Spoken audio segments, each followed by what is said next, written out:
Welcome, everyone. I wish I could give you all hugs. I'm so happy to have you here with us today. And I introduced to you Mr. Brian Henderson, the one and only. Hugs to you, my brother. Hey, thank you, Deanna. Good to see you and good to see everyone today. It's hard to believe it's been another year already, and how 2020 has been quite a year, hasn't it? But it's so good to be together as we are experiencing virtually our annual CHUM Odyssey Appreciation Luncheon, or as it is this year, our Appreciation Un-Luncheon. It is exciting to be together as we are. I want to begin by offering thanks to everyone who made today possible, particularly Eric Reagan, Deborah Yeager, and Sonia Yeager-Meeks, who have done their magic behind the scenes to make today's Un-Luncheon program come together as it will. And I also want to express thanks to the Capitol Hill United Ministries leadership team. To each of you who served on that team, thank you for your diligence and dedication to helping us do together what none of us can do on our own.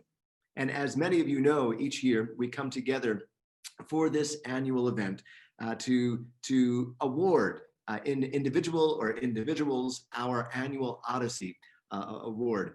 Recipients of this award are those who have served our CHUM community and who are willing in meetings such as this to share with us their spiritual journey, their spiritual odyssey, if you will, their story of dreams had, of maybe disappointments weathered, missions served, and places and things yet to do. Recipients serve as our spiritual companions. And so later on in our program, we will hear from this year's recipients, the Sawtells, and we're just so honored to have them with us and to be able to learn from them today.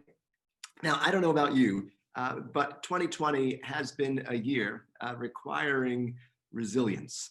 I have honestly been holding my breath, just waiting for this year to be over for a host of different reasons. And I suspect many of us share some similar reasons. And yet, as I think about it, holding my breath or someone holding their breath isn't always the best thing or healthiest thing to do. So better than holding our breath, waiting for this year to be over, as we've gathered today, I wonder if we might share with each other gifts of that universal spirit that holds us and keeps us and brings us always together. In a few moments, we're going to break up into small groups as we would ordinarily do if we were gathered at Capitol Heights Community Church around our tables. And we're going to be divided into small groups so that we can spend just a few moments, about 6 minutes actually, together connecting with each other. When we break up into those small groups, we'll invite each person to just share simply your name and the community or agency that you represent. And then in the 6 minutes time that we have, we want to ask you each around the circle, so to speak, the virtual circle, to respond to these two questions. Which one of these words below, gifts of the Spirit, love, joy, peace, patience, kindness, generosity, faithfulness, gentleness, and self-control, is the hardest for you to give or to have? And then, second question, which of the words below, gifts of the Spirit, is the one you really need to receive? So, welcome again to all of you. And as we divide now into small groups, I want to invite us each to introduce ourselves, connect with each other, and respond together with these questions. Sonia is going to divide us now and send us out into our virtual different rooms.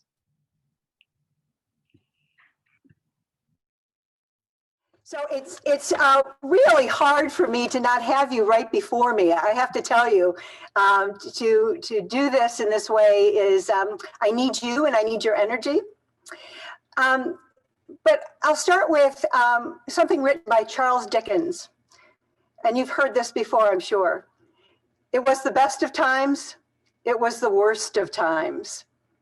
It was the age of wisdom. It was the age of foolishness. It was the spring of hope. It was the winter of despair. We had everything before us, and we had nothing before us. We're all going directly to heaven, or we're all going directly to the other place. So this was written, Tale of Two Cities, in the late 1800s, about the late 1700s. And these words resonate and are very challenging in these times. Our regular routine has stopped and changed. Here we are at our Un-Luncheon. I hope you're enjoying your Un-Food at your Un-Lunch. And again, I want to thank the people that have made this happen in terms of Brian and Sonia and Deb and Eric. So let's look at the worst of times, specifically these last 8 to 9 months. Feeling the fear of a virus unknown. At a deeper level, feeling the pain of our Black brothers and sisters as lives have been needlessly taken. In a profound way, losing more trust in our institutions and in our leaders, having our ears and our sense of morality burning with the accepted destructive and false rhetoric and unjust behavior. Realizing that those who get some of the lowest wages are our essential workers, risking their lives, losing their jobs. Watching as more of our fellow citizens experience food insecurity. Experiencing Mother Earth respond to our lack of being awakened as the coastlines suffer one disaster after another and our mountains burn. My heart was broken as we had to suspend WHI because of COVID and having our church doors closed in order to protect the ones they loved. The best of times? Because of these worst of times, we are poignantly being challenged. We have had to stop, to see, to hear, to feel, all the above. We have been made to witness deeper, to voice louder, and to work harder. The best of times? Yes, because of how our CHUM community has responded. In our embarrassment, my embarrassment of learning a hidden history most had never been taught in our great schools, CHUM is creating a program of witness as Black Lives Matter with a colleague, Jenna Everett from St. Barnabas. As our angst kept rising these last 5 years and catalyzed during this election, knowing that we may possibly be facing violence, our CHUM team has embraced nonviolence. First, having a conference with John Deere. Second, holding daily and now weekly prayer and reflection in Wednesday mornings during the election and until the inauguration. And third, working with Byron Plumley to create a conversation around our personal nonviolence. At the beginning of this year, we put together a wonderful team offering a Lenten program on immigration. It seems like years ago that happened, and it had to be postponed. And with suspending WHI, we quickly became resilient and turned our hundreds of volunteers around to support those groups and agencies who are able to continue offering sanctuary, who are working with those on the streets and the encampments, giving support to the motels, and offering support for safe outdoor space for all those who are serving our homeless brothers and sisters.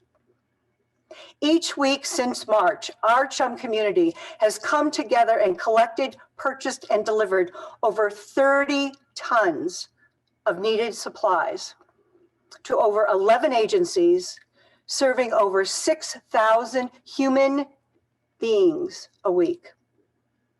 Our porch at 624 Lafayette Street has become the gathering site. Some have wondered if we were being evicted week after week after week.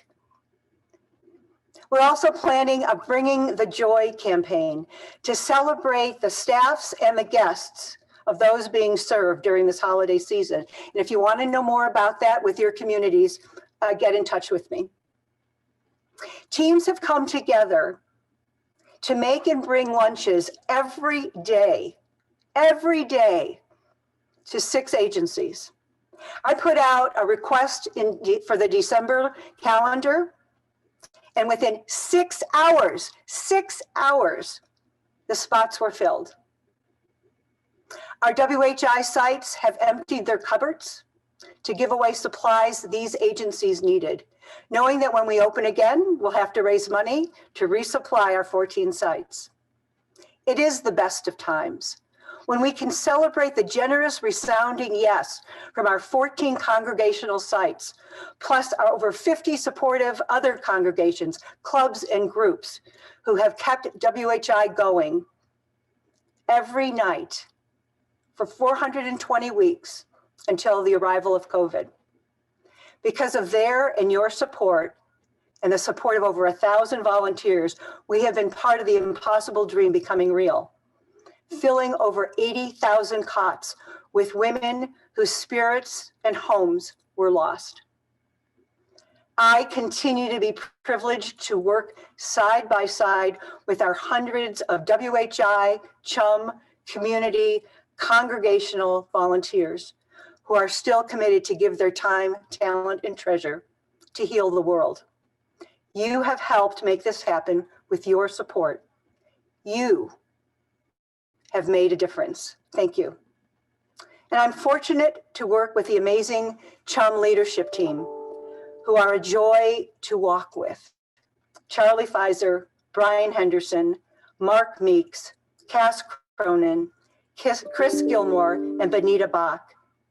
They know that when they become part of the leadership team for CHUM, it is like checking into Hotel California. Once you check in, you can never check out.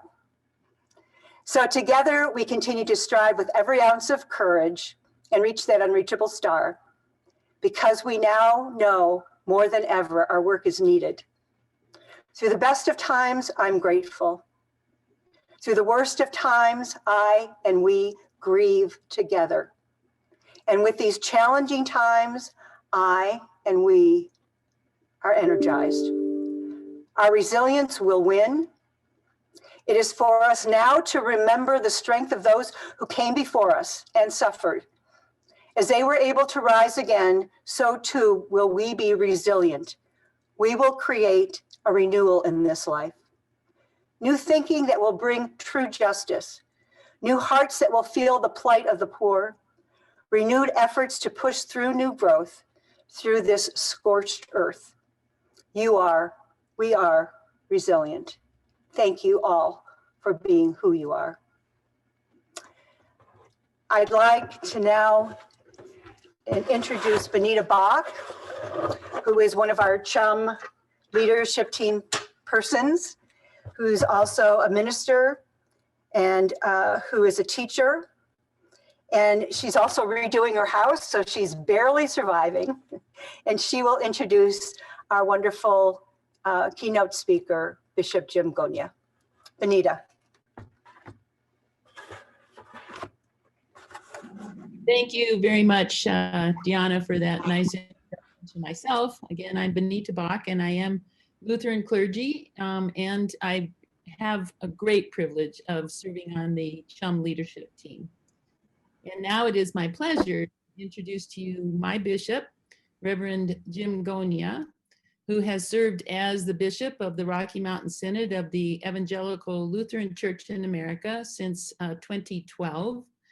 He was the National ELCA Program Director for West Africa, Tanzania, and Madagascar from 2009 to 2012. And he served prior to that as Associate Pastor of Atonement Lutheran Church in Lakewood, Colorado for 10 years. He and his family, previous to that, lived in Madagascar for 10 years. And it's my experience of Jim that as a compassionate leader and an amazing bishop, he has his roots to that compassion are an extension of his involvement with the good people of Madagascar. and he shares that with us. And today, we're delighted to have you with us, Bishop Gonia. Thank you for sharing your time and talents with us today.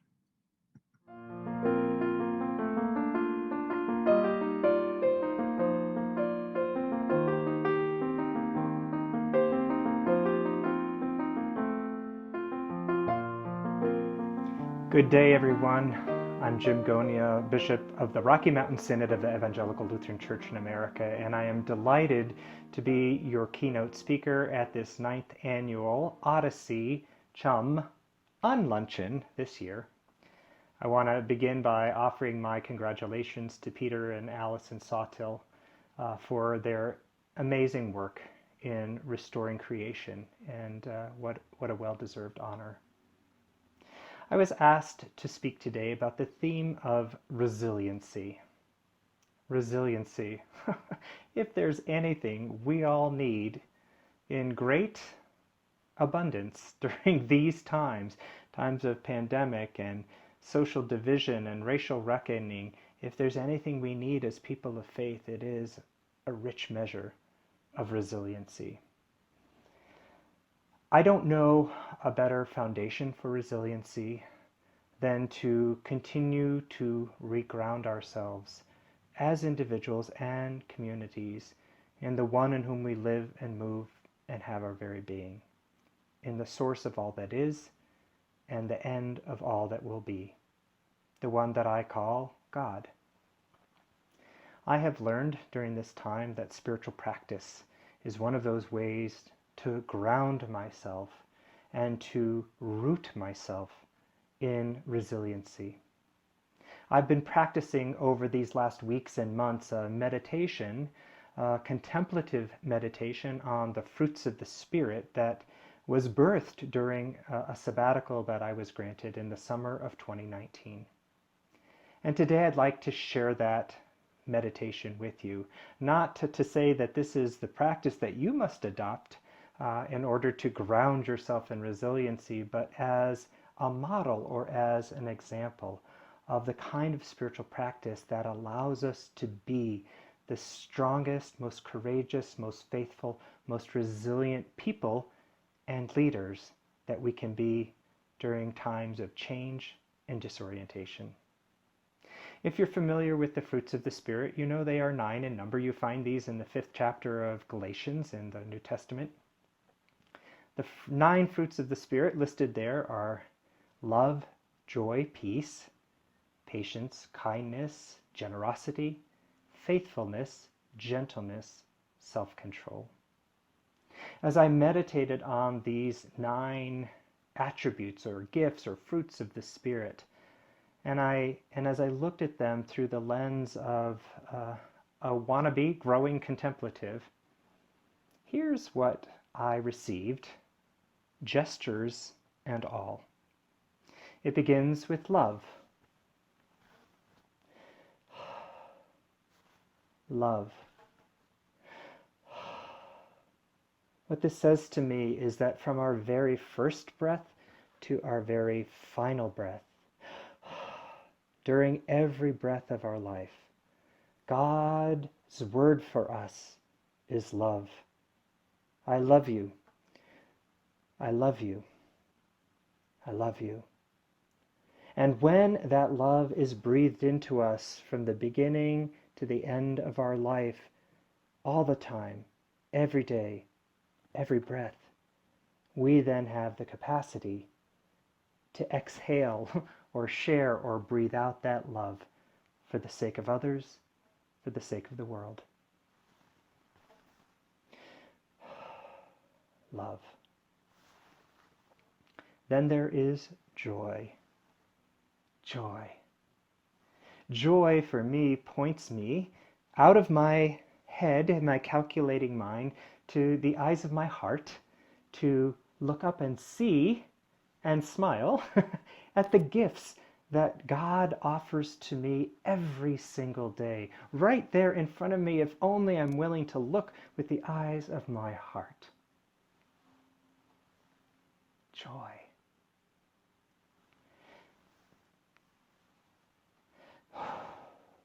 Peace.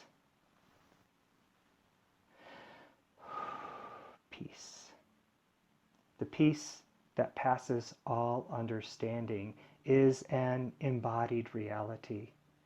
From our head to our core, down to the tips of our toes, the peace that passes all understanding lives within us, because the God in whom we live and move and have our being lives and breathes and has being within us.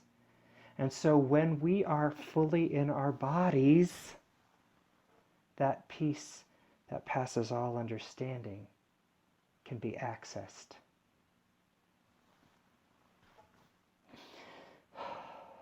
Love, joy, peace. From there, patience. Patience, the willingness to receive whatever is in front of me.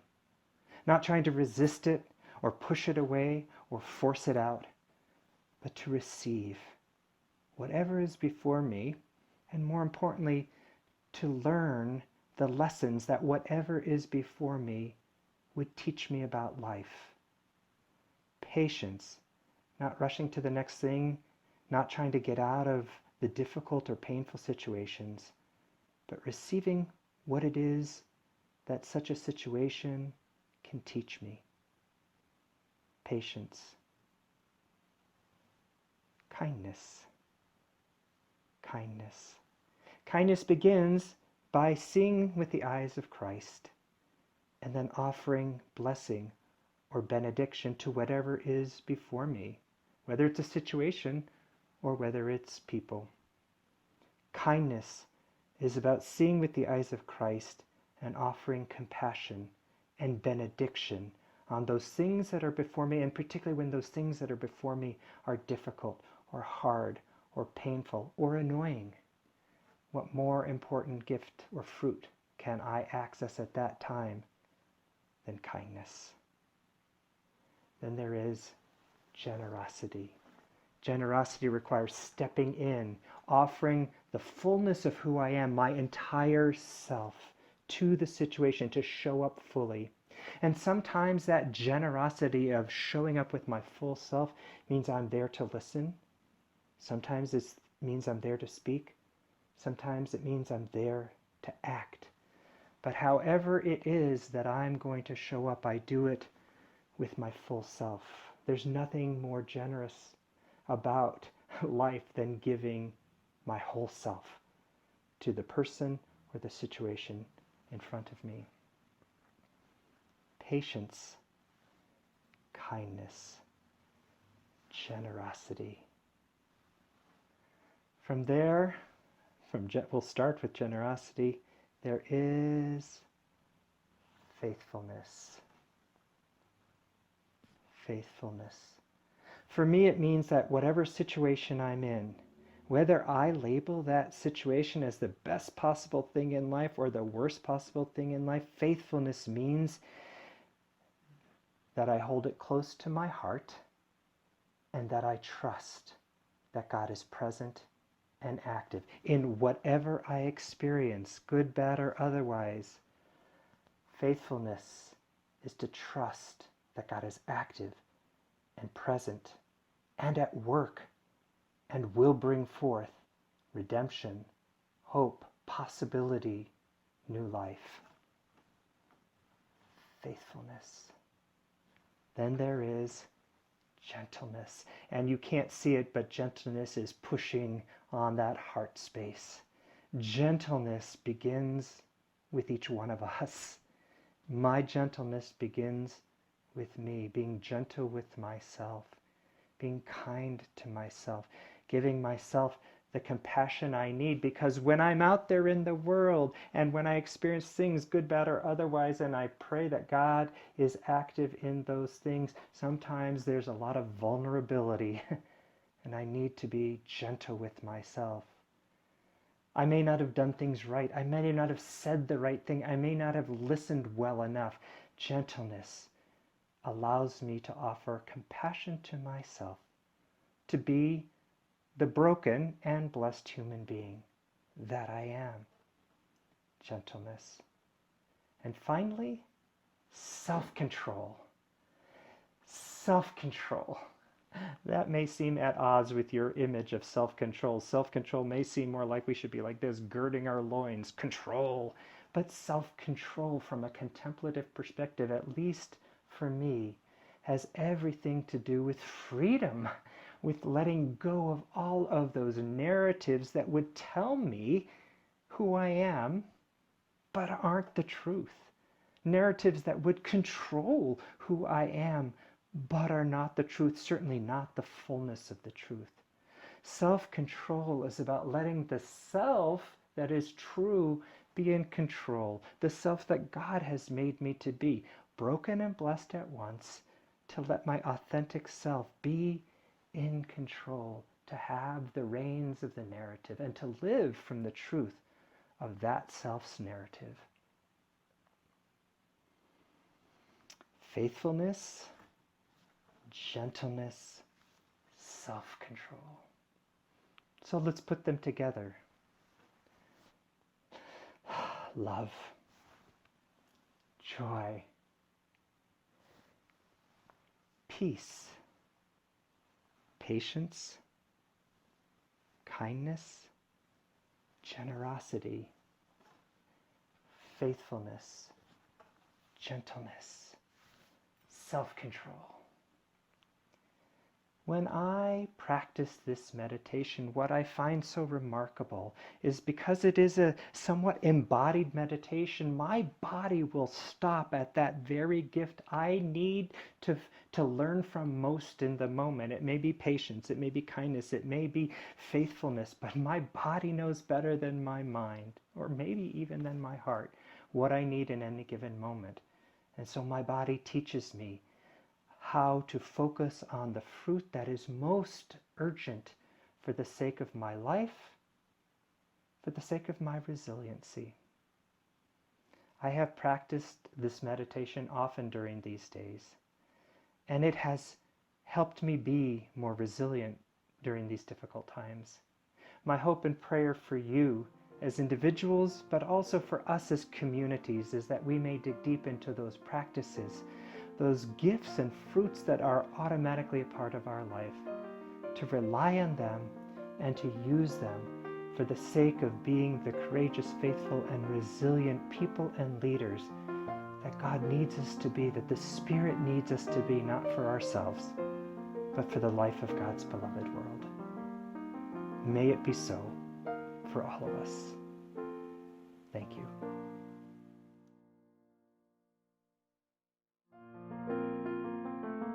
Hello everybody, my name is Gay Dinley, and I couldn't be more honored to be here today to introduce two people who have been so inspirational to me and to so many of us, Peter and Allyson Sawtell. I'm a member of Wash Park UCC, and that's how I've gotten to know Peter and Allyson over the years. So I thought it might be fun just to start in this world where I know them and talk about what it's like to be friends and members and pilgrims together on this journey. So what's it like to sing alto next to Allyson? Well, the first thing you know is she's very generous. She's so supportive and she makes everyone around her better. But after a while you realize she's not just building up the people around her. You see her name on the music and you realize that what you're singing, she's written. And then you realize just how good it is. And you can't wait for her to write more, because when you sing what she's written, you are changed.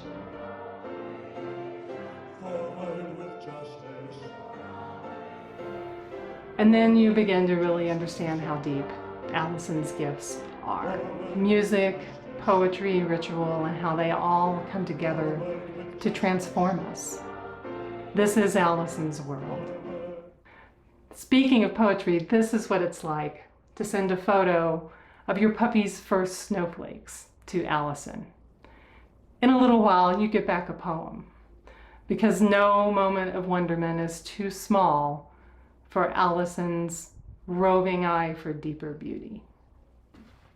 And most recently, this is what it was like to attend the post-election interfaith worship that Allyson had such a large part in crafting and pulling together. We can be together and know hope, which is a candle of presence. May these lights brighten the darkness of the time in which we find ourselves now. I dare say every one of us on that Zoom service was transformed. If you've worked at the inner city parish with Allyson or attended a gun violence vigil she spearheaded year after year, or laughed or cried or sung or marched with her at an Earth Justice rally, I know you have seen Allyson's unfailing ability to help us hear what our hearts are feeling deeper than we can say on our own, and to find ways to connect those feelings to action. It's a ministry in my life that I cannot do without, and I suspect many others feel the same way about Allyson. we're gonna take a group picture. Can you put it on the Facebook page? This is what it's like to attend a climate march with Peter. He's everywhere. After this point, we didn't see him for a while because he was one of the organizers, not just of our contingent, but of the whole march, the whole movement in our area, and the whole movement in church communities across the country and even the globe. The first thing you notice about Peter is he'll make you laugh, even when you were thinking this is such a serious thing that we are a part of. Can you say a little bit about what is it like? How long an answer do you want? The other thing you notice, as with Allyson, you are changed. Peter has just this huge heart that inspired him to dedicate his life to connecting people to love and justice for creation. We are asking pastors and congregations to commit to taking big chunks of time, anywhere from... As you may know, Peter spent the last 20 years founding and running eco-justice ministries, retiring just recently from this long run. He's helped churches find the right entry point to bring love of creation more directly into their justice work, their liturgies, and their stances. He's helped activists find their spiritual core to keep moving forward. He's helped everyone who subscribed to his newsletter get educated and grounded in a personal, spirit-connected activism. When you've been around Peter for a while, one thing you find is you're not as easily knocked flat by the latest piece of eco news that breaks your heart. Someone's working on that, he'll say, and here's how the faith community can tie in. Hope persists. His way of framing our path forward with a spirit of shalom. For me, and I suspect many others, Peter has modeled active faith and moral determination. Now, the fun thing about this award is it's honoring both Peter and Allyson, and this is where that front row seat gets even more interesting, because even though they've collaborated over their professional lives, I think they're still growing each other. In the last year, I've seen Allyson the poet take on leading the Kairos team at our church and writing an eco-constitution, the kind of thing that if you close your eyes, you might think, well, that's Peter's wheelhouse. And I've seen Peter, the essayist and community organizer, putting on his cinematography hat and crafting beautiful new visual technology and art direction for our Sunday services on Zoom. I'm so excited to see them both getting honored today and honored together. I've spoken today from a personal and a Wash Park perspective, but I know we've all felt their gifts and their love. And today, Peter and Allyson, I hope you're feeling that love right back at you.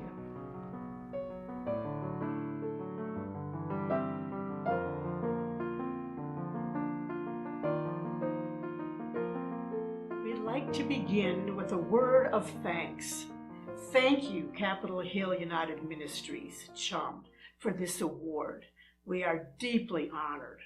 And thank you for all the work that you do with and for this community. And thank you to those who have logged into this virtual Un-Luncheon to support and celebrate the work of CHUM and to join us in celebrating this award. We've been asked to share what keeps us going. So to do that, we're going to go back to our roots, what helped shape and form us, how we see ourselves, and how all that keeps us going. I go back almost 50 years to when I was a student at Colorado College in the early 1970s.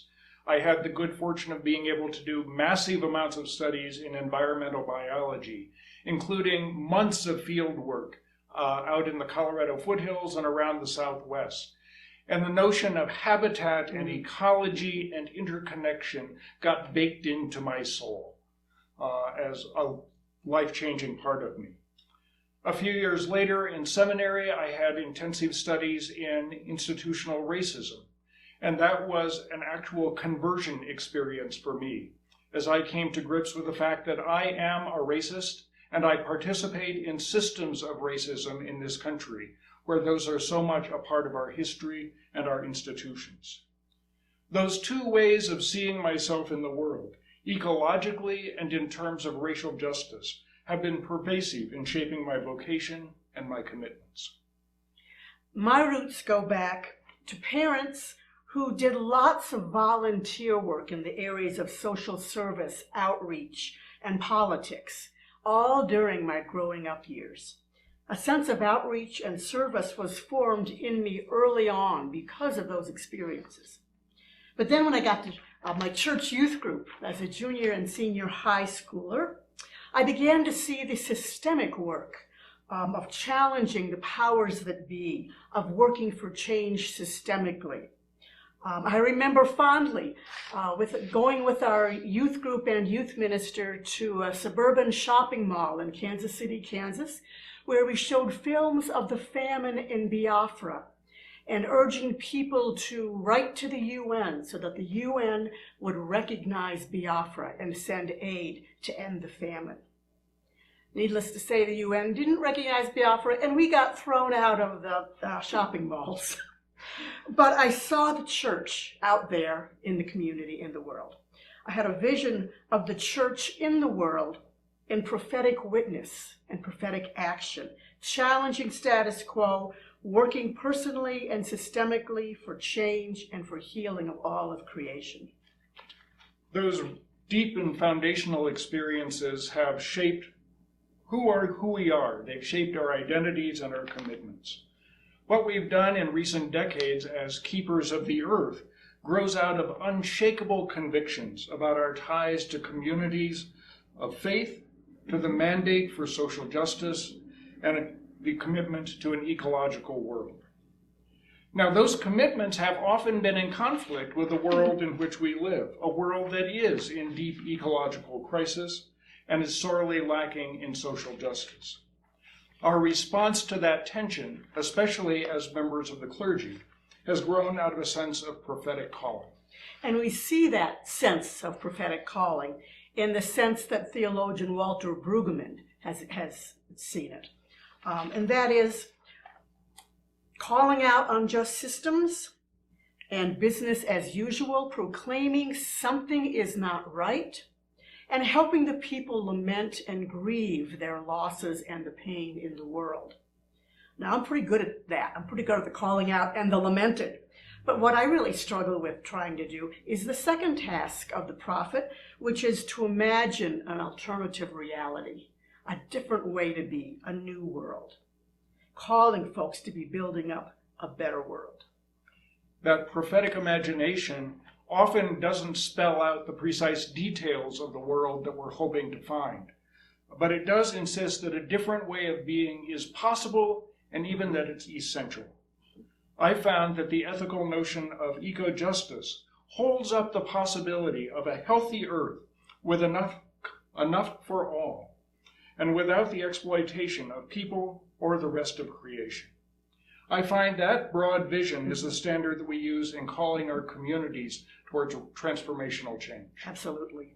So we see ourselves in this prophetic role, but we act it out in different ways. And I see myself, for example, or living prophetically and acting prophetically through ritual and poetry and activism. Especially that ritual in poetry, that touches our souls differently than prose or head stuff does. Ritual and the arts give voice so often to what we cannot speak, gives voice to those emotions that we cannot maybe even dare express and that can paralyze us. But the arts and ritual can empower those emotions instead. As I've gone about my prophetic work, I've often looked at myself as a preacher and a teacher, drawing on faith traditions and on science and on ethics. And I've tried to help other people to learn and to absorb and to be transformed and compelled by these new understandings of the world. Mm-hmm. A long time ago, in our first parish, we served 2 rural churches, and right out of seminary, one of our church members looked at our different styles of preaching.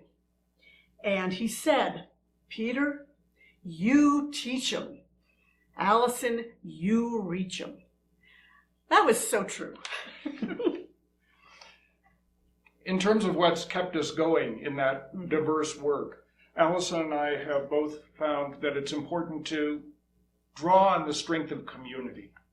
In my work, especially in the last 20 years with ELCA Justice Ministries, it has been so important for me to have a network of support and encouragement with our home church at Washington Park United Church of Christ. And that community has been foundational and powerful in shaping who I am. It's been wonderful for me to be able to be a part of the National Ministries for Creation Justice with the United Church of Christ. And it's been profoundly important to me to be connected with and aware of many movements for social change and ecological healing, because we cannot do this work alone. We can be a part of broad movements, but we cannot do it alone. Right, and that brings to mind what also keeps me going is that same thing, is that sense of community. I call it beloved community. We are all in this together. You're here because we are all in this together. Beloved community is the goal and the foundation out of which we work. We're hardwired for connection. We're real people sharing a sense of vision of the world we need to change and the world we want to build. Beloved communities of hope and hard work help us imagine something new. That's where we hold up the vision and we hold up each other when our hearts grow weary. Beloved community is where we grieve and imagine, organize and hope, laugh, stand up, speak out, so that we can feed each other and feed the world. Through the years, I've often been asked by people, where do you find hope? And I've found that I have to give a complex answer to that, because there's 2 kinds of hope in the English language. There's the hope for something that we want to see out there in the future, and it calls on us to have optimism that that might happen. But what's more important for me is placing our hope in deep convictions, in deep community. Theologically, we place our hope in God.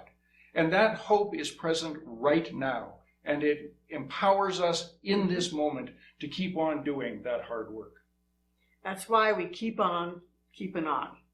There's a wonderful line in the song, The Great Peace March, that goes, "We will have peace. We will because we must." And that's what keeps me going. I will keep going because I must. I can do no other. That's who we are, is to keep on going. Also, music and laughter are essential for all of us. Pete Seeger said the right song at the right time can change history. Songs can make movements. Songs can also touch us so very deeply in our own souls. We need music. We need laughter. Both of those are sources of joy, and they're acts of resistance. As we end our reflections today, we want to share with you a blessing that Allyson, in her poetic style, wrote a while back. Okay. Be blessed, all you who seek to make peace, you who stir up good trouble. Be blessed, you who let grief for the world and its brokenness settle into your heart, yet you dance in the darkness. Be blessed, you who keep going on along an unknown path to a future that is not guaranteed, for you embody hope. Be blessed, you bridge builders, you strivers for community and the common good. Be blessed, you who try and try again, who pick yourselves up and keep on moving. Be blessed, you who listen, who open up your heart of compassion and refuse to hate. Be blessed, you who speak truth to power and call out injustice and walk your talk. Be blessed, you who are courageous even as your hands tremble and your feet stumble. Be blessed, all you ordinary folks living and loving, tending and creating, finding ways to bring beauty and love into this world. Be blessed, you lovers and menders of creation. Be blessed. Be blessed. Be blessed.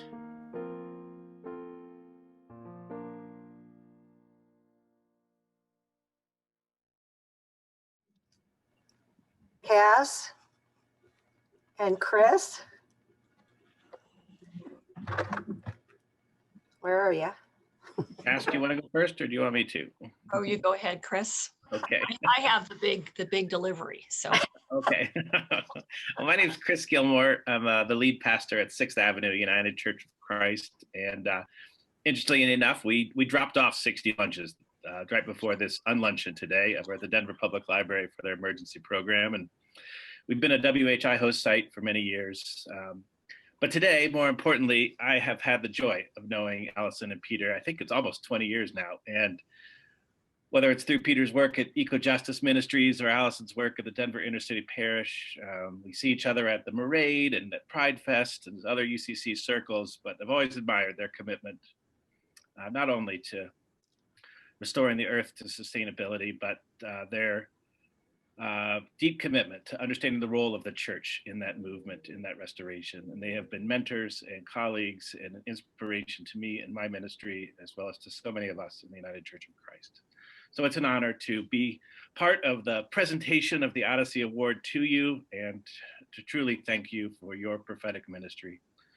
It's made a huge difference, not only in my life, but in the church, but in the world. Cass? thank you, Chris.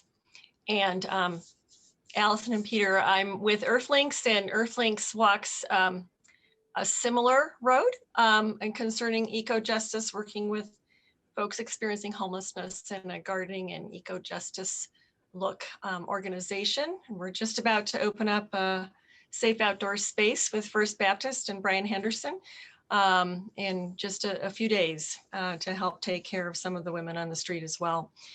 And it's my deep privilege and honor to be able to hand you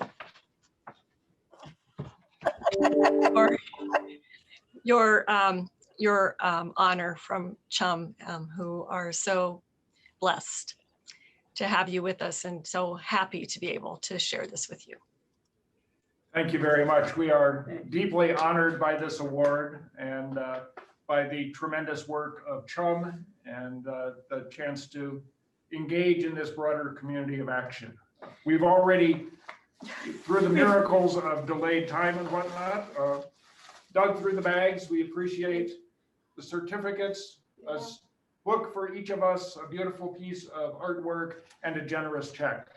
Thank you so much. Thank you so much for this honor. I mean, we're just floored completely, and for the kind words, and Bishop Gonia, for your words of resilience and encouragement. I'm going to replay your 9 gifts of the Spirit and bring that into my own practice.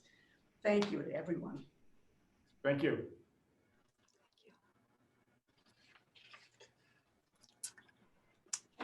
As we conclude, let me invite you once more to give as you're able in support of the witness of Capitol Hill United Ministries and the critical services now to those most vulnerable through the Women's Homeless Initiative and our many partners, with great and enduring thanks for Deanna and her wonderful, creative, and faithful leadership.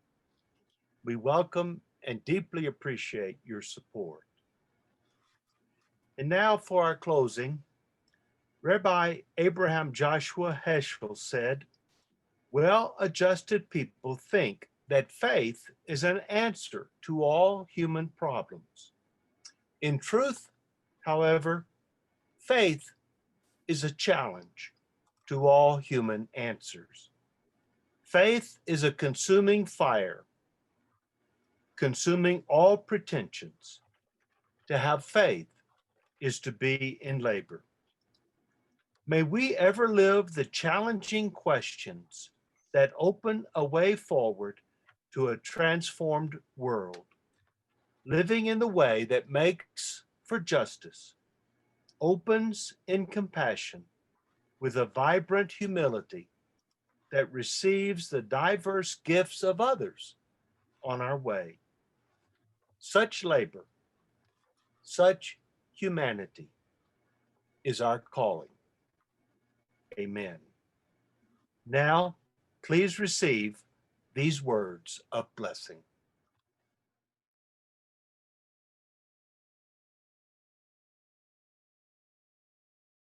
Blessed are the poor in spirit, for theirs is the kingdom of heaven. Blessed are those who mourn, for they will be comforted. Blessed are the meek, so they will inherit the earth. Blessed are those who hunger and thirst for righteousness, for they will be filled. Blessed are the merciful, for they will receive mercy. Blessed are the pure in heart, for they will see God. Blessed are the peacemakers, for they will be called children of God. Blessed are those who are persecuted for righteousness' sake, for theirs is the kingdom of heaven. Blessed are you when people revile you and persecute you and utter all kinds of evil against you falsely on my account. Rejoice and be glad, for your reward is great in heaven. For in the same way they persecuted the prophets who were before you.